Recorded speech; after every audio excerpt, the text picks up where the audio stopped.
गरीबों को बोला गया कि शेख आसिफ की मीटिंग के अंदर जाना, मगर किसी ने किसी का घर खाली कराना है उसके लिए सुपारी ली जाती, पैसा लिया। हीरापुरा, मोहन बाबा नगर, मासूम शाह नगर, वार्ड नंबर 21 का ये इलाका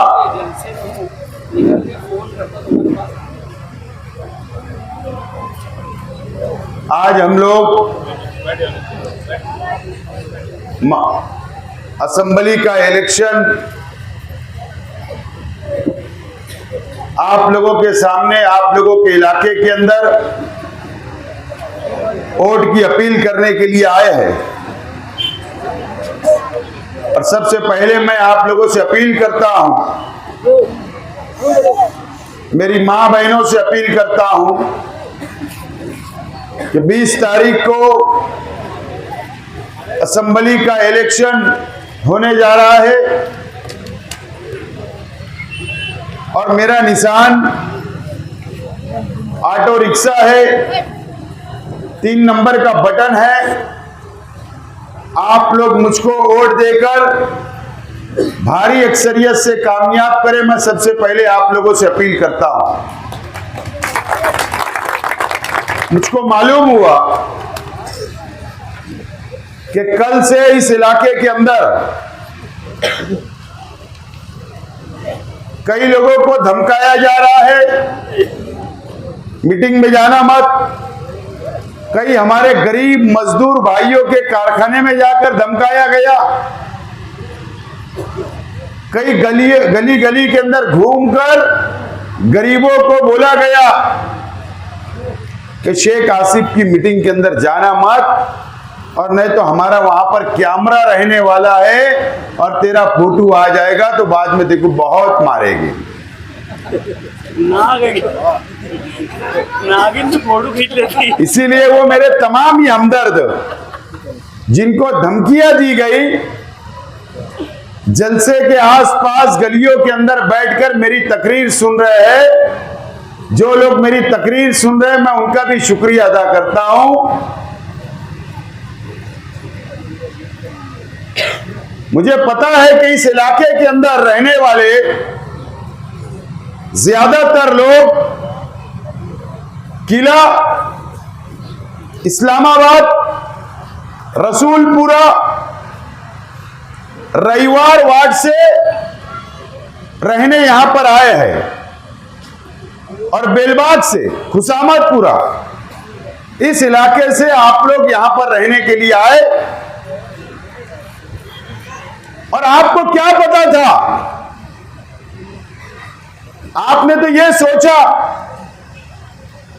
कि सस्ता प्लाट मिल रहा है, जमीन मिल रही है, मकान बना लिया जाएगा, परिवार के साथ गुजर बसर किया जाएगा। आप लोगों को क्या पता था कि ऐसे जंजाल में आके हम लोग फंस जाएंगे? क्या आपको ऐसा डराया जाएगा, आपको धमकाया जाएगा?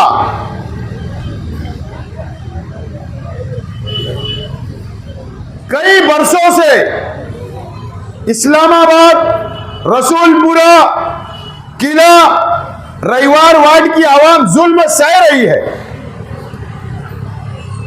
आप लोगों को दबाया जा रहा है, धमकाया जाता, आपके बच्चों को मारा जाता, आप पर जुल्म किया जाता, लेकिन आप लोग बर्दाश्त करते आए हैं, बर्दाश्त करते आए हैं। और ये इलाके के अंदर भी मां बहनों के साथ जुल्म। अगर कोई काम लेकर गया कारपोरेटर के पास, पहले तो बंगले का दरवाजा ही नहीं खुलता। अगर मां बहनें अंदर चली गई तो गंदी गंदी गालियां देकर हकारा जाता, धुतकारा जाता। इस इलाके की आवाम चली गई, गरीब लोग चले गए, क्या हमारी रोड बनाओ, हमारी गटर बनाओ, पानी नहीं आ रहा है, साफ सफाई नहीं हो रही है, ट्रांसफार्मर उड़ गया, शिकायत लेकर जाने के बाद भी आप लोगों को धुतकारा जाता, गालियां दी जाती, हकाला जाता। इस तरीके का जुल्म आप लोगों के ऊपर भी यहां पर होता है, मुझे पता है। लेकिन क्या आप लोगों ने सोचा क्या, चाहे रविवार वार्ड के लोग हो, चाहे यहां के रहने वाले हो, क्या कभी आप लोगों ने सोचा क्या कि ये किन लोगों के वजह से जुल्म करते हैं, कौन ताकत पहुंचाता है? आप जिन लोगों को वोट देते हैं, रविवार वार्ड की आवाम जो आप लोगों ने वोट दिया, आज के एमएलए साहब के बोलने पर, जिन आज के एमएलए साहब को तुमने एमएलए बनाया, उनके बोलने के ऊपर कारपोरेटर बनाते हो। आज के एमएलए साहब ऐसे लोगों को ताकत पहुंचाने का काम करते हैं और आप पर वो लोग जुल्म करते हैं, आप पर अत्याचार करते हैं। एमएलए साहब को माल मिल जाता, ठेका दो, माल लो, और आप पर जुल्म होता। ना एमएलए साहब आपको बचाने आते, ना एमएलए साहब का कोई कारपोरेटर आपको बचाने आता, ना कोई बुनकर भाई आपको बचाने आता, और आप इसी तरीके से जुल्म सहते रहोगे, बर्दाश्त करते रहोगे, रविवार वार्ड के लोग भी और ये इलाके के लोग भी। कब तक? तुम्हारे सामने पंचायत होती है, अगर तुम्हारे घर की लड़के ने अगर कोई गलती किया तो मां और बाप के सामने मारा जाता आपके बच्चों को। कब तक ये सहे आप जुल्म बर्दाश्त करोगे? अगर किसी का घर खाली कराना है, उसके लिए सुपारी ली जाती, पैसा लिया जाता, दादागिरी करके आपका घर खाली कराया जाता, आपकी जमीनों पर कब्जा किया जाता। रविवार वार्ड के बुनकर भाइयों की जमीनें इस हीरापुरा इलाके के अंदर है, कई जमीनों पर कब्जा कर लिया गया, दादागिरी कर ली गई। हमारे माजी शिकारी साहब है, बहुत दीनदार इंसान है, सीधा इंसान है। 20 गुंठा जमीन सलाटर के लिए भाड़े से ली गई। पहले तो बोला नहीं गया, पहले कब्जा कर लिया गया, बोले 4 जानवर काटेंगे। फिर उसमें बोलने लगा तो बोले भाड़ा ले ले, भाड़ा बढ़ गया, पूरा शेड बांध लिया गया।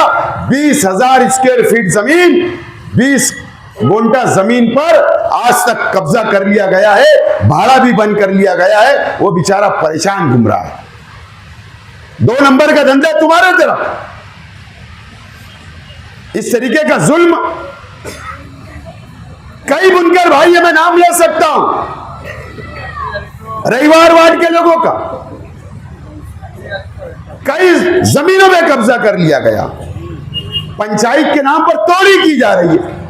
लड़की लड़का का मैटर अगर कोई आ गया, उसमें भी तोड़ी की जा रही है। शर्म आना चाहिए।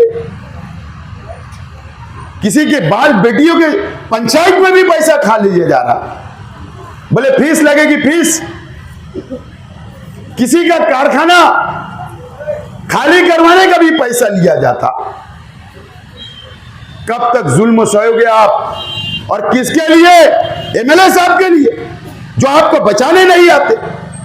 अगर आज के एमएलए साहब को आपने वापस वोट दे दिया, ताकत पहुंचा दी, और जुल्म बढ़ेगा आप पर, फिर अत्याचार बढ़ेगा, आपके बच्चों को मारा जाएगा। आपको आजादी नहीं है, आपको आजादी नहीं है। आपका बच्चा आजादी से घूम नहीं सकता, आप आजादी से घूम नहीं सकते, आपका बच्चा आजाद नहीं रह सकता, आपकी मां बहनें, घर की खवातीन आजाद नहीं रह सकती। इस तरीके का जुल्म आप सहते हो, क्या हल है इसका? आप ताकत से तो लड़ नहीं सकते, पुलिस स्टेशन जाएंगे तो फिर दबाव आएगा। तो क्या आपके पास इसका हल है? इसका हल पता है आपको? 20 तारीख आ रही है आपके पास, 20 तारीख आपके पास आ रहा है। मेरी मां बहनें जो घर में बैठकर सुन रही है, मैं आपसे भी अपील करता हूं, अगर आपके बच्चे को आजादी चाहिए, अगर आपको आजादी चाहिए, अगर यहां के रहने वालों को आजादी चाहिए, तो 20 तारीख आ रही है, 20 नवंबर को आप मुझको वोट देकर भारी अक्सरियत से कामयाब करो।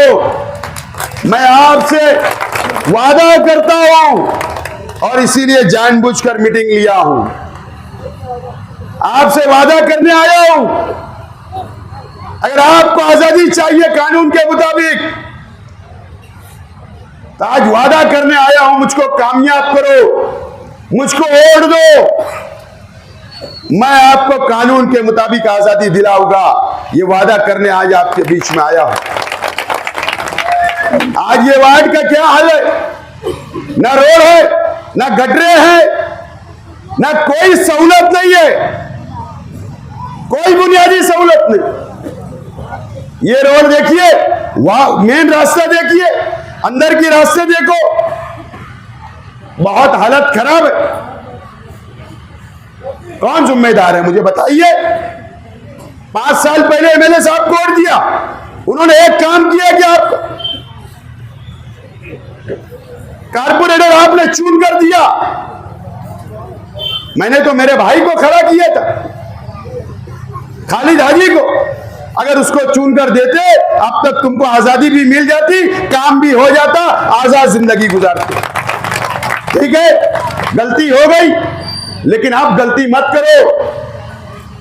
ठीक है, मेरा झंडा मत लगाओ, मेरा बैनर मत लगाओ, मेरा बिल्ला मत लगाओ। जिस तरीके से आप मुझसे उधर आकर मुलाकात कर रहे हैं, मेरे भाइयों से आकर मेरे इलाके में मुलाकात कर रहे हैं, वैसी मुलाकात करो और पेटी पे जाकर आपको सिर्फ खामोशी से वोट दे देना है बस। उसके बाद पेटी खुलेगी, इंशाअल्लाह मैं चुन कर आऊंगा, उस दिन से आपको आजादी दिलाऊंगा, मेरा वादा आप लोगों से। मैंने क्या तहरीक चलाया था इस इलाके के लिए कि यहां से बड़ा कब्रिस्तान बहुत दूर है, यहां पर 4 एकड़ जमीन है, कब्रिस्तान की रिजर्वेशन है। मैंने आवाज उठाई, जमीन खरीदो, ठहराव किया, ताकि इस इलाके के अंदर एक कब्रिस्तान हो जाए। इलाका बढ़ रहा है, आबादी बढ़ रही है, मुसलमानों की बस्ती, अल्लाह का करम है। क्या हुआ? उसके ऊपर लेआउट डालने का काम किया जा रहा था, कच्चा प्लाट गिरा लिया गया था, लाइन मार ली गई थी, आजू बाजू अतिक्रमण करने की शुरुआत हो गई थी। इनकी नीयत वहां पर भी खराब थी, वहां पर भी खराब थी, वहां पर भी कब्जा करने की कोशिश की जा रही थी। मैंने आवाज उठाई, बंद हुआ। मैंने तो दीनी तंजीमों को भी लेटर दिया, शहर के एमएलए एजाज उमर साहब बैठे, हम गए थे शहर के एमएलए साहब के पास, मुफ्ती इस्माइल साहब के पास मैं गया था, उनको लेटर दिया, उनको पूरी मालूमात दी कि ये इलाका है, तुम्हारे कारपोरेटर, तुम्हारी पार्टी के लोग कब्जा कर रहे, गैर कानूनी कब्जा कर रहे, ये लड़ाई मजहबी है, मिल्ली है। कोई आवाज नहीं उठी, कोई साथ नहीं दिया गया और ना किसी ने दिया। बोले सियासी है। अरे सियासी आदमी हो जभी तो बोला कब्रिस्तान बनाऊंगा। 107 सर्वे नंबर का कब्रिस्तान बनाया मैंने, नया सलाटर हाउस के पास। सियासी लड़ाई बोल के छोड़ दिए। अल्लाह का खौफ होना चाहिए था एमएलए साहब आपको। आप आलिम हो, आप मुफ्ती हो, सियासत 2 नंबर पे रखते, 1 नंबर पे आके दौरा करते और डिमांड करते कि वो अतिक्रमण हटाओ, वहां कब्रिस्तान बनाओ, मेरे मुसलमान रहते हैं, कुछ नहीं किया। फिर नियत खराब है, वहां पर फिर नियत खराब है। अगर आप चाहते हो इस इलाके के अंदर कब्रिस्तान होना चाहिए तो मैं तैयार हूं। कब्रिस्तान होना चाहिए, रोड अच्छी होना चाहिए, आपको सहूलत मिलना चाहिए, उसके लिए मेरी तैयारी।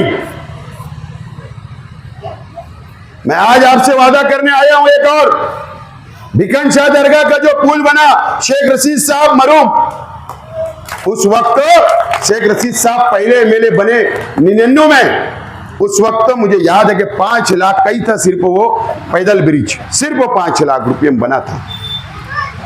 उसके बाद और एक, मैं आज वादा करने आया हूं, यहां पर अगर आपने मुझको एमएलए बनाया, कोटे जी चुन कर दिया, तो मैं आज वादा कर रहा हूं भिकन शाह दरगाह से लेकर मंसूरा तक, गैरेज लेन तक एक ब्रिज बना कर दूंगा, एक ब्रिज बना कर दूंगा,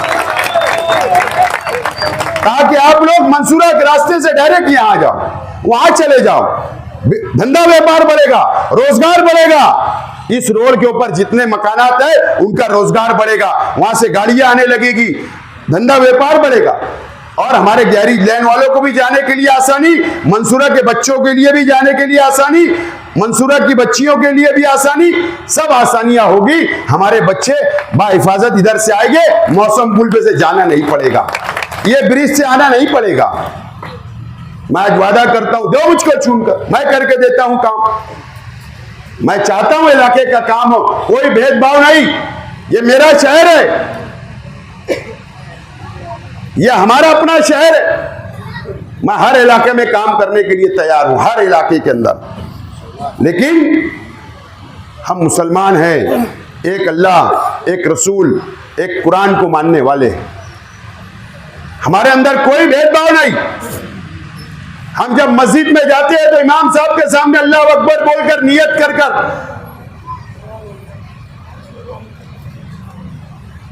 नियत कर लेते हैं, नमाज शुरू होती, एक सब में हम पढ़ते हैं, एक सब में पढ़ते हैं। हमको डरना किससे चाहिए? अल्लाह ताला से डरना चाहिए। अल्लाह से डरो, बंदों से नहीं। ये कब तक जुल्म हो, कब तक दबाव में रहोगे आप इस इलाके के अंदर? अगर आपने कोई गलती की 20 तारीख को, तो याद रखना, आप लोग मेरी बात को लिख लो कि आपको एमएलए जो बनेंगे, अगर आपने गलती कर ली और आज के एमएलए को दोबारा वोट देकर चुन कर लाए, तो बचाने नहीं आएंगे, इनके घर के ऊपर बिरयानी खाने आएंगे। याद रखना, बिरयानी खाने आएंगे। 5 साल वोट आप दो, एमएलए उनको आप बनाओ, कारपोरेटर आप बनाओ। एमएलए साहब क्या करते हैं पता है? मुझे बताओ कि आपके एक भी बच्चों को ठेका मिला क्या? एक भी बच्चों को रोजगार मिला क्या? किले के एक भी बच्चों को रोजगार मिला क्या? इस्लामाबाद के एक भी बच्चों को रोजगार मिला क्या? नहीं। 5 साल आप वोट दो, मजहब के नाम पर जज्बात में क्या क्या बातें नहीं होती, आपकी वोट ले ली जाती और पूरा ठेका यहां पर लाकर भर दिया जाता है, उनको मजबूत किया जाता है। एमएलए साहब उनको भेज डालते हैं, पूरा काम, पूरी ताकत पहुंचाते हैं। आपसे कोई लेना देना नहीं। 5 साल आपको ढाकते भी नहीं, पूछते भी नहीं, आपका हाल चाल नहीं पूछते, आपके सुख दुख में नहीं आएंगे, आपका काम नहीं करेंगे। बस इलेक्शन आएगा, मुझको वोट दे दो, यही तरीका है। कब हम बेदार होंगे? कब आप फैसला करोगे? कब आप सियासी सूझबूझ लाओगे? मैं आज अपील करने के लिए आया हूं मेरी मां बहनों से भी कि आप मुझको कामयाब करो, मैं आपके मसाइल हल करने के लिए तैयार हूं। मुझे पता है दिद्दा कॉलोनी के पीछे का मसला, जमीनें बिक गई, मकानात बन गए आरसीसी के, कुछ ना कुछ मामला उसके अंदर भी आते। ऐसे तमाम ही मामला इस इलाके के अंदर जो जमीनों पर कब्जा तोड़ी बाजी, ये मुझ पर अच्छाई और बुराई की बात करें? क्या आपको पता नहीं इस इलाके के लोगों को कि कौन क्या करता? अरे इतने नालायक लोग हैं कि ये बेचारे बैलगाड़ी के ऊपर जो रेती निकालते उनसे भी 100-100 रुपया ले लेते यार, उनसे भी तोड़ी कर लेते। क्या है ये? गरीबों को नहीं छोड़ रहे। बस कुछ नहीं, मैं ना झंडा दूंगा आपको, ना बैनर दूंगा, कुछ मत करो। स्लिप आएंगी चाहे किसकी भी हो, कोई डरने का नहीं। 3 नंबर बटन और रिक्शा, जाकर बटन दबाना शुरू कर दो। बस आपको इंशाअल्लाह 23 तारीख के बाद आजादी मिलेगी और कानून के मुताबिक मिलेगी। आप 3 नंबर पर, मेरी माँ बहने, मैं आपसे भी अपील कर रहा हूं, आप घरों में मेरी बातों को सुन रहे हैं आप मेरी बातों को। आपके बच्चों के मुस्तकबिल के लिए, आपके परिवार के मुस्तकबिल के लिए मेरी माँ बहने मुझको वोट देकर कामयाब कर दो। मैं आपके बच्चों का मुस्तकबिल बनाने के लिए आया हूं, आपके परिवार की हिफाजत करने के लिए यहां पर आया हूं। आप मुझको कामयाब करें मेरी माँ बहने। मैं इस इलाके के तमामी मस्जिद के ट्रस्टियान से वादा करता हूं, तमामी ट्रस्टियान के 110 मस्जिद पे सोलार लग गया, काम शुरू है। मैं इस इलाके के अंदर जितनी भी मस्जिद है, मदरसा है, इंशाअल्लाह कामयाबी अगर अल्लाह ने दी तो आपकी मस्जिदों पर भी सोलार लगाऊंगा, ये वादा करके यहां से जा रहा हूं। और 3 नंबर बटन रिक्शा निशान पर वोट देकर भारी अक्सरियत से कामयाब करो। बहुत बहुत शुक्रिया।